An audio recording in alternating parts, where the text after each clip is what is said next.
एक छोटे से पहाड़ी गांव में, जहां हवा में हमेशा एक ठंडी सिहरन रहती थी, वहां रहती थी अनन्या। अनन्या एक युवा कलाकार थी, जिसकी आंखों में सपनों की चमक थी और दिल में अनजाने रोमांच की प्यास। गांव के लोग उसे हमेशा अकेले घूमते देखते, लेकिन कोई नहीं जानता था कि उसके मन में क्या चलता है। एक शाम जब सूरज ढल रहा था और बादल आसमान को ढक रहे थे, अनन्या ने फैसला किया कि वह जंगल की ओर चली जाएगी। वहां एक पुरानी झील थी, जहां से सूर्यास्त का नजारा बेहद मनमोहक लगता था। अनन्या ने अपना स्केचबुक उठाया और निकल पड़ी। रास्ता घना था, पेड़ों की डालियां एक दूसरे से जुड़ी हुई, मानो वे कोई गुप्त बातें कर रही हों। हवा में फूलों की महक थी, लेकिन कहीं दूर से एक अजीब सी आवाज आ रही थी, जैसे कोई फुसफुसा रहा हो। अनन्या का दिल धड़कने लगा। क्या कोई उसे देख रहा है? वह रुक गई, चारों ओर नजर दौड़ाई, लेकिन कुछ नहीं दिखा। फिर भी उसकी सांसें तेज हो गईं। वह आगे बढ़ी, लेकिन मन में एक अजीब सी उत्तेजना थी, जैसे कुछ होने वाला हो। जंगल के बीच में पहुंचकर अनन्या झील के किनारे बैठ गई। पानी शांत था, लेकिन उसकी सतह पर हल्की लहरें उठ रही थी। वह अपना स्केचबुक खोलकर ड्राइंग करने लगी। तभी झाड़ियों से एक आवाज आई। अनन्या चौंक गई। वहां से निकला एक युवक, लंबा काला कोट पहने, आंखों में एक गहराई। उसका नाम था आर्यन। वह गांव का नया मेहमान था, जो शहर से आया था और लोगों से दूर रहता था। क्षमा करें, मैंने आपको डराया? आर्यन ने मुस्कुराते हुए कहा। उसकी आवाज गहरी थी, जो अनन्या के कानों में गूंज गई। अनन्या ने सिर उठाया। आर्यन की आंखें उस पर टिकी थीं, मानो वे उसके मन को पढ़ रही हों। नहीं, बस थोड़ा चौंक गई, अनन्या ने कहा, लेकिन उसका चेहरा लाल हो गया। आर्यन झील के किनारे बैठ गया, थोड़ी दूरी पर। वे दोनों बातें करने लगे। आर्यन ने बताया कि वह एक लेखक है, जो शांति की तलाश में यहाँ आया है। अनन्या ने अपनी कला के बारे में बताया। बातों बातों में समय बीतने लगा। सूरज डूब चुका था और चांद की रोशनी झील पर पड़ रही थी। हवा ठंडी हो गई थी और अनन्या को लगा कि आर्यन की नजरें उस पर ज्यादा देर तक रुक रही हैं। तुम्हारी आंखों में एक रहस्य है, आर्यन ने कहा, अपनी जगह से थोड़ा करीब आते हुए। अनन्या का दिल जोर से धड़का। क्या वो कुछ कहने वाला है? उसकी सांसें रुक सी गईं। आर्यन ने हाथ बढ़ाया, लेकिन सिर्फ एक फूल तोड़ा, जो अनन्या के बालों में फंसा था। यह गिर रहा था। उसने हंसते हुए कहा। अनन्या ने राहत की सांस ली, लेकिन मन में एक अजीब सी हलचल थी।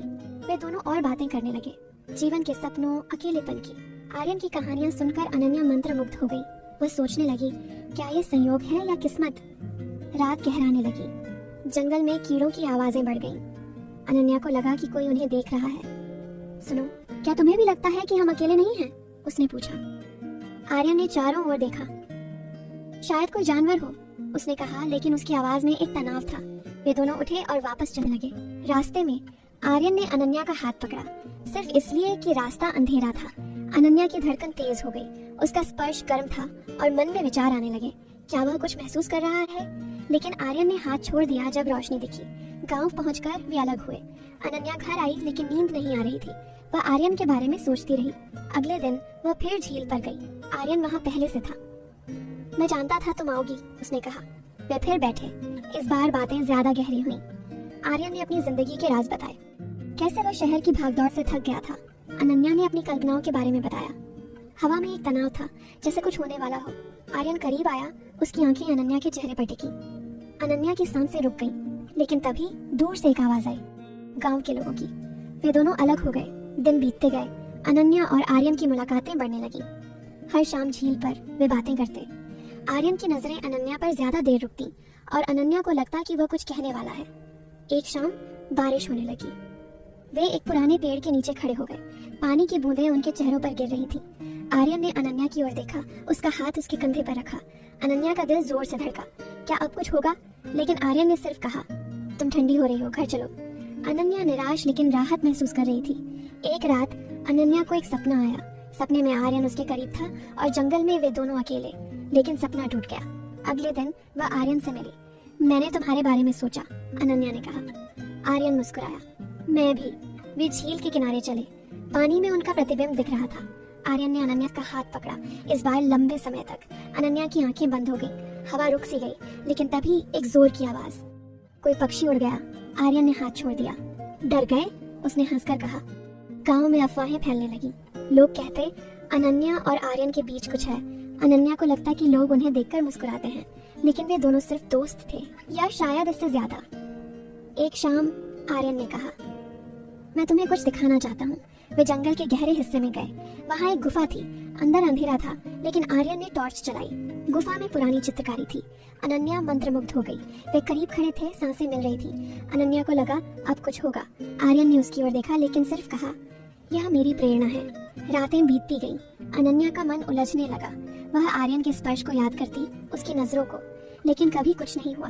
एक दिन आर्यन ने कहा, मैं जा रहा हूँ शहर वापस। अनन्या स्तब्ध रह गई। क्यों? उसने पूछा। यहाँ की शांति ने मुझे नई कहानी दी, लेकिन अब समय है। वे आखिरी बार झील पर मिले। चांद की रोशनी में आर्यन ने अनन्या को देखा। तुम खास हो, उसने कहा। अनन्या की आंखें नम हो गईं। वह करीब आई, लेकिन आर्यन ने सिर्फ गले लगाया। दोस्ताना। अलविदा, उसने कहा। आर्यन चला गया। अनन्या झील पर अकेली बैठी। मन में सवाल थे, क्या वह कुछ महसूस करता था या सिर्फ दोस्ती? लेकिन कुछ नहीं हुआ। गांव की हवा अब भी ठंडी थी, लेकिन अनन्या के दिल में एक नई ताकत थी। वह अपनी कला में डूब गई। कहानी खत्म हो गई, लेकिन यादें बाकी रहीं।